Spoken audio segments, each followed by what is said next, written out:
Judge Commission to the dais. ఆ తీర్పులు ఇచ్చారు. అందులో ఉన్నటువంటి విషయాల్ని ఆల్మోస్ట్ మోర్ దాన్ 75% ప్రాణాపాయాలు జరుగుతూ ఉంటాయి. ఈ ఛాన్సెస్ ఉంటాయి. కాకపోతే ప్రతి ఒక్కరికి కొంత బదకం కావచ్చు, తక్కువ డిస్టెన్స్ వేయకపోతే ఏమైంది లేని అనుకోవచ్చు. ఎస్పెషల్లీ టౌన్స్ లోపల తిరిగే వాళ్ళకు ఇది అవసరం లేదు కదా అనిపిస్తుంది.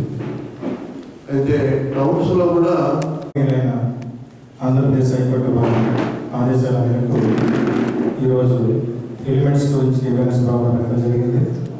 అయితే ఈ ప్రోగ్రామ్కి చెప్పే ముందు మాట చెప్పాలి, మంచి మాట సరైన గురించి awareness camp on evil effects of non user of helmet.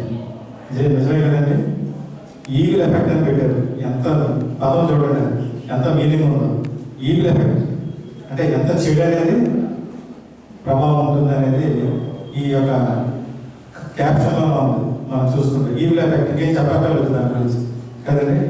అయితే ఇది మనం అందరం కూడా చిన్నప్పటి నుంచి మనం నేర్చుకున్నప్పటి నుంచి కూడా ఇగ్నోర్ చేస్తున్నాం. హెల్మెట్ అందరం కూడా, చిన్నవాళ్ళు లేదు పెద్దవాళ్ళు లేదు, హెల్మెట్ పెట్టుకోవడం అనేది మాకు ఎప్పుడు అలవాటే లేదు.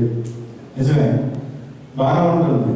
మనం ఎప్పుడు కూడా హైవేలు వెళ్తున్నప్పుడు నేను అర్థం చేస్తున్న caption speed thrills but kills.